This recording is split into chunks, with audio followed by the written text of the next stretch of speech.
और मैं समझता हूँ ये इतना आसान काम नहीं था, क्योंकि उन लोगों ने कितना पीछा किया है आपका, बहुत पीछा किया।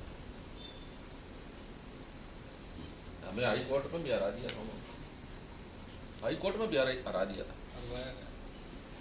और कहीं हमारी सपोर्ट नहीं मिली।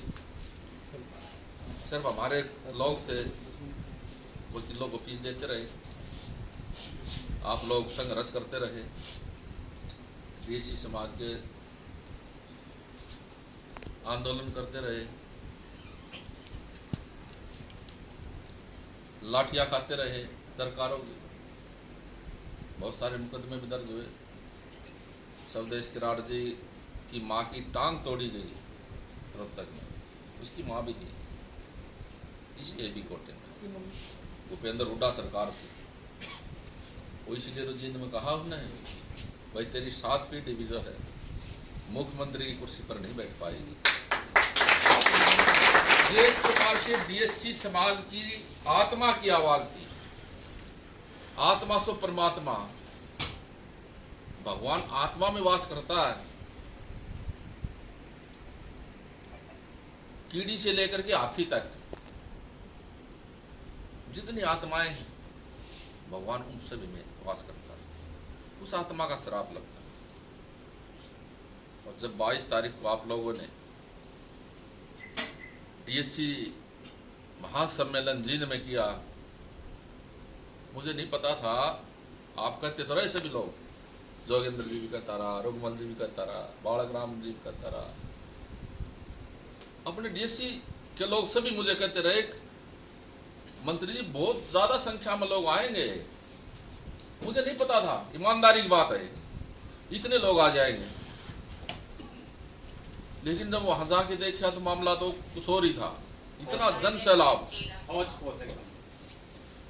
और इस दौरान जो चुनाव का समय हो और एक एक आदमी लाना कार्यक्रमों में बड़ा मुश्किल होता है, लेकिन आप लोगों ने तो उस दिन इतना बड़ा डीएससी सम्मेलन करके और ये दिखा दिया, भाई हम भारतीय जनता पार्टी के साथ हैं। मुझे उसी दिन तसल्ली हो गई थी, भारतीय जनता पार्टी की सरकार बनी। वो बात मैंने ऐसे नहीं कही थी मंच पर, गारंटी तो एक आदमी आगे कौन ली जा, वो तो कम से कम 50-60 हजार आदमी थे।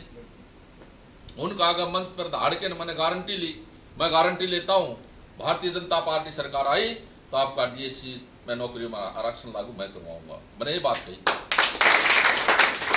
उस पे तो कहीं ना इतने लोग आए, और वो उनका मन में एक की बात थी कि डीएससी में आरक्षण सिर्फ भारतीय जनता पार्टी और हमारे प्रदेश के यशस्वी मुख्यमंत्री नायब सैनी ही दे सकते हैं। यह डीएससी समाज के लोगों के मन में जच ली थी पूरी। लेकिन उस दिन वो कार्यक्रम भी एक ऐसा आप लोगों की सहयोग आशीर्वाद से हुआ जिसका पूरा मैसेज प्रदेश में डीएससी समाज में आग की तरह फैल गया, और सबने मन बना लिया अब की बार तो भारतीय जनता पार्टी की सरकार बनाएंगे अंदर खाते। ये बात किसी को जानकारी नहीं थी। बड़े बड़े इंटरनेशनल चैनल, उनको भी जानकारी नहीं थी। वो भी ये मान रहे थे भाई कांग्रेस की सरकार आएगी, लहर है, ये है वो है सब, क्योंकि 22.5% शेड्यूल कास्ट का है और 22.5% में 8.5% हमारे उन भाइयों का है। बाकी 14% जो वोट है वो आपका है इस प्रदेश में। मुझे ये पता था ये 14% वोट जाएगा वही सरकार बनाएगा, नहीं तो कांग्रेस और भाजपा का रेशो वोट परसेंटेज का बराबर बराबर है।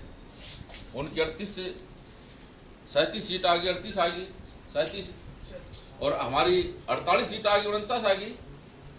हम बहुमत में आ गए। क्यों आ गए? यही कारण, आपका जो 14% वोट था वो भारतीय जनता पार्टी की सरकार बना दी। और पहले ही कलम से कल माननीय मुख्यमंत्री जी ने जैसे ही परसों शपथ ली और कल कैबिनेट बुला करके मुझे पूरा यकीन भरोसा था इस बात का। मुझे ये पता था, मैं गोरगढ़ गया जी, बालक राम जी जोगिंदर जी सत्संग में गया, मैंने कहा नहीं था ये कभी भी लागू हो सकता है। मैंने एक बात और कही थी सत्संग में, ये पहली कैबिनेट आएगी उसमें ये लागू होना चाहिए मुझे लगता है। और कल वो पहली कैबिनेट आई तो उसमें एक ही कलम से माननीय मुख्यमंत्री जी ने डीएससी में नौकरियों में आरक्षण की घोषणा ली। ये पूरा विश्व में खबर गई है, ये हिंदुस्तान में तो गई है, गई पूरे विश्व में खबर गई है। कोटे में से कोटा। अब सुबह अखबार देखा मैंने, बहन मायावती का बयान मुझे देखा, तो मैं उसको कहना चाहता हूं, बहन जी आपने 20 साल तक इस प्रदेश का, इस देश का कितना मार खाया, अभी तो उसका हिसाब भी तो लेना बाकी है, और हिसाब लेकर के रहेंगे। ये डीएससी समाज लेगा उसका हिसाब भी। अब ये मेरे भाई बैठे हैं डीएससी समाज के योद्धा बैठे हैं। अब ये बालक राम जी ने कहा ना, अब ये मत मानना कि हमारा मिशन पूरा हो गया, पूरा नहीं हुआ है। तो ब्याज भी को नहीं आया, हमारा मुंह तो खड़ा है। वो ठीक कही उसने बात।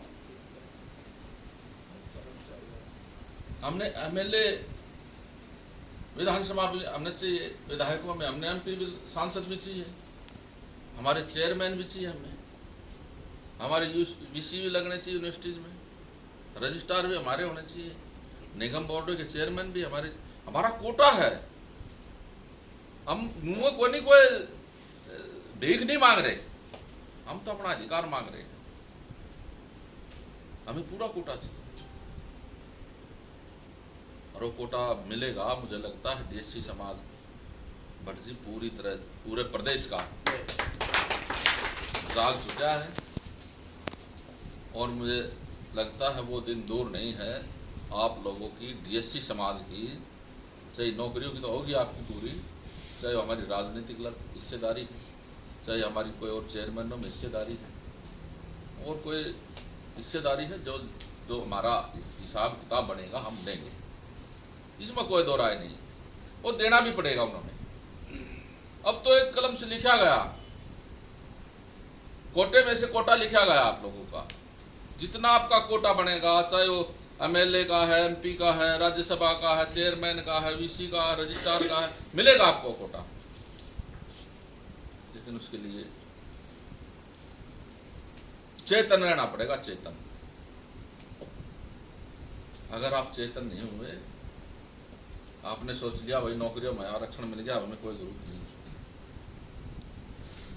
मैं भी सोच लेता है छोड़ यार, पीछे भी नहीं मिला। मैंने बेरा था इस बात का, खूब पता था मैंने इस बात का। तू बयान देने लग रहा है अम्बरीश का हर्ष क्या होगा, मुझे पता था। अंतर आत्मा की आवाज ने भीतर से बताई, अगर बयान देने लग रहा है इसका उल्टा भी हो जाएगा। भाई हो जाओ तो हो जाओ, टिकटें तो कटेगी, वोट किस तक को नहीं। अरे इस काम खातर तो भी संबरवाल में की यार गर्दन कटे तो वह विचार उसमें तो पीछे नहीं हटेंगे किसी सूरत पर। विशाल सोदा जी ने अच्छी बात कही, पूरे 22 के 22 जिलों में हम लोग, अब ये रिवाड़ी से फोन था कृष्ण का, फिर लाने का होर्डिंग लगाने लग रहे हैं। आज हमें भी टाइम दो मंत्री जी, सुबह कल के फोन आने लग रहे हैं, सुबह भी आए। तो मेरा एक सभी से निवेदन ये है कि हम डिस्ट्रिक्ट हेडक्वार्टर पर हम 1000, 2000, 5000 जो भी संख्या हमारी बने वहां, उसके हिसाब से एक बार जिलावार हम एक कार्यक्रम जरूर कर लें। मेरी शुरुआत अब यहीं से, हर डिस्ट्रिक्ट हेडक्वार्टर पर हर जिले में एक कार्यक्रम डीएससी के नाम से जिला का कार्यक्रम जरूर करें। संख्या कितनी ही रहे उसमें, मुझे लगता है संख्या कम नहीं होने वाली। एक जिला में इतनी संख्या हो जाएगी आपकी जिले की रैली में, जो लोग प्रदेश की रैली में इतनी संख्या भी नहीं कर पाते जितनी आपकी हो जाएगी जिले में। दूसरा मन नहीं बह रहा था अगर जींद में इतने आदमी आ जाएंगे, लेकिन 3-4 दिन का टाइम था, तो 3-4 दिन की खुबात थी। सोशल मीडिया पर एक मैसेज था, आपकी फोटो लग गई, आदमी बढ़ गया। मन तो किसी को कहा भी नहीं, एक मैसेज तो कराया था, उस मैसेज से इतने सारे लोग आ गए।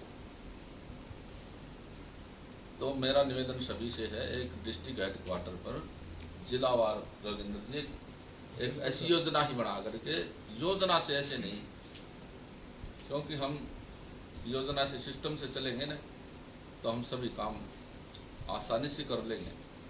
अगर हम सिस्टम से नहीं चले तो कहीं ना कहीं इधर बिखर हो जाएंगे।